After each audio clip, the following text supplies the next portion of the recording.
И всем снова здравствуйте, как я и обещал, держу вас в курсе своих приключений на спот-тестах Ashes of Creation. Прошлый ролик по большей части был посвящен ответам на вопросы, в этом же мы поговорим про живые приключения, которые повстречались мне на всех тестах, на которых я был до этого. У меня не получается участвовать прям в 100% спот-тестов, да и это, если честно, не имеет особо смысла. Однако сегодня я вам расскажу про свои путешествия по Альфа Айленд, про осады и также про тесты спотов и как они примерно работают на данный момент. Видос несет больше подкастный характер, фон сугубо отдаленно приближенный к тому, что я видел, но тоже не факт, что он совпадает, и у меня сейчас нету времени сильно заморачиваться с футажами. Надеюсь, вы мне это простите. Как всегда, давайте слово спонсора и понеслась. Perfect World — это легендарная MMORPG. Ее музыка, ее мир и геймплей. И в первую очередь люди, что в нее играли.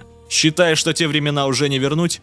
Добро пожаловать на ЗПВ, лучший сервер Perfect World версии 1.3.6. Это самая настоящая и неподдельная классика на родном и настоящем ядре ванильной версии. 3 расы, 6 классов, досконально и кропотливо перенесенный геймплей и баланс классических версий, уникальный геймдизайн и игровые особенности, которых ты уже не увидишь в старших версиях ПВ, а также крайне приятная и классическая система построения контента в игре, которая позволяет тебе развиваться даже если ты крайне занятой человек. Честная и прозрачная монетизация, отсутствие дисбаланса во внутриигровом магазине, высокий и стабильный онлайн без учета котиков, а также живая экономика. Ну и конечно регулярные ГВГ, турниры, конкурсы и ивенты, грамотная администрация и очень низкие системные требования. Все это доступно тебе совершенно бесплатно по ссылке в описании. zpv.ru. Это твоя история. Твой идеальный мир. В первом ролике записок альфа-тестера я вам рассказал про самый первый день, про мой самый первый тест. Вообще сейчас тесты 1-2 раза в неделю, где на них подготавливают полноценный альфа-билд. И на каждый почти что. Тест стараются добавить что-то новое на обкатку. На второй свой тест, я уже не помню, когда он точно был, да и это не важно, основной задачей было тестирование системы нодов. Мы снова установили и обновили все, да с пачкой рванули. Сначала, как обычно, по стартовым квестам на спавне. Там я встретил чувака с ником Asmongold, уж не знаю, тот ли самый, хотя больше нет, чем да. Вся эта стартовая цепочка была нужна для быстрого апа 3-го уровня, чтобы у тебя был хоть какой-то набор скиллов, чтобы было чем расщеплять мобов. При этом, в этот раз мы решили не парить мозги с остальными квестами и сразу же побежали на ноду, дабы посмотреть, как она вообще выглядит, когда ее еще нет, там, когда стоит пустая поляна. Это было действительно интересно, потому что ты бежишь вроде бы по знакомой уже тропе, но все равно что-то здесь не так. Нету моста, через который ты можешь перейти, приходится переплывать буйную реку вброд, слегка другое расположение мобов, сила мобов, в общем локация вроде бы та же самая, но по факту другая. Плюс, разумеется, закрытые данжи, крабить нечего особо и негде. Однако мы слегка опоздали, уже стоял лагерь 2-го уровня человеческий, но скорее всего его пропали вручную, но это пофигу. В общем, мы набрали немного квестов, ибо чем выше нод, тем их больше и они профитнее. В лагере 2-го левела нам выдали квест на диких котяр, на прочую другую живность по мелочи.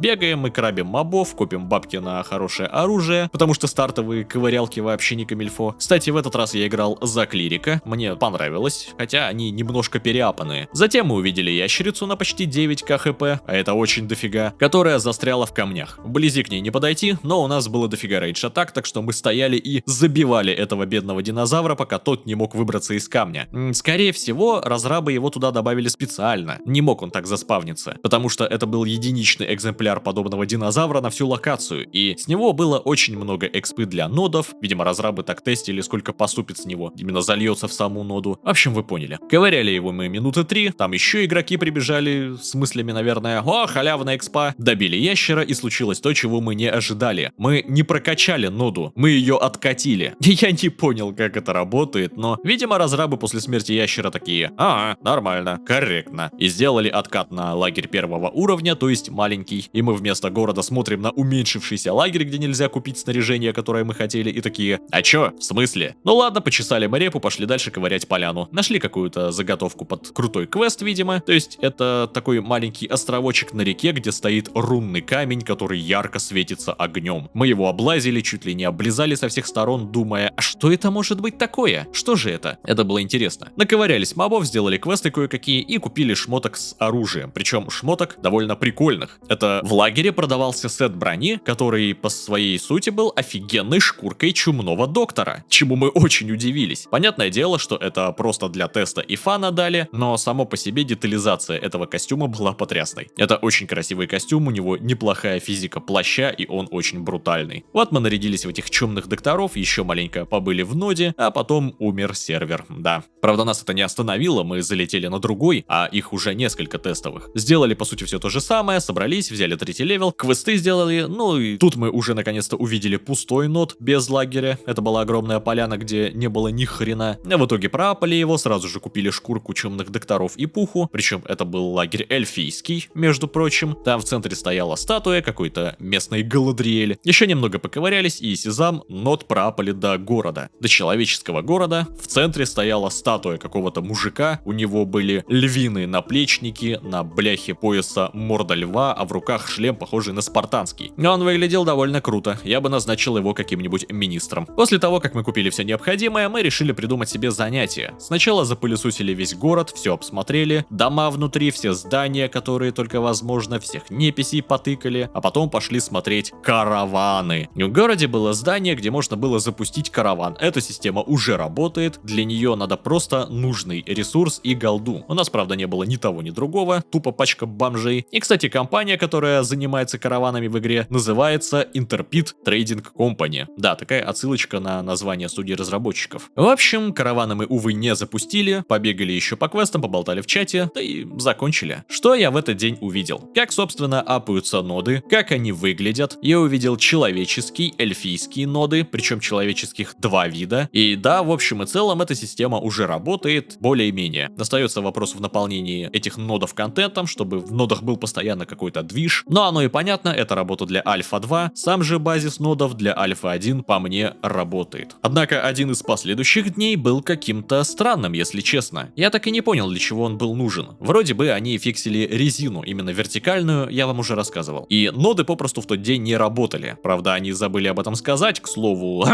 Интерпиды такие интерпиды. Но это ладно, потому что этот день я решил посвятить путешествию по этой карте, которая доступна сейчас. Конкретно, действия первой альфы проходят на таком клочке, который называется Альфа Айленд. Это строго огороженная территория, которая составляет 12% от общей карты мира. Ну и я решил исследовать это действо. Побегал немного по квестам, там их еще добавили маленько разных. Я их по большей части все выполнил и побежал себе по карте. Вначале я хотел пробежать через уже классический маршрут, нод, в котором мы тусуемся 90% времени на тестах. Это получается нод в биоме поляны, не знаю. Его не было, самого лагеря, ясное дело, только сама поляна. Я на ней задерживаться не стал, поскольку ее я уже видел, и побежал дальше. Нашел какие-то крайне странные, но очень красивые руины. Я так понял, что это был открытый данж, возможно. Это была очень строгая каменно-металлическая крепость, гномская, как я понял. Это очень крутое место, но сильно я в нем не стал шариться, оно достаточно глубокое, длинное. Там были элитные мобы, которые мне могли легко надавать звездюлей, но место прям очень эпичное, чем-то напомнило один из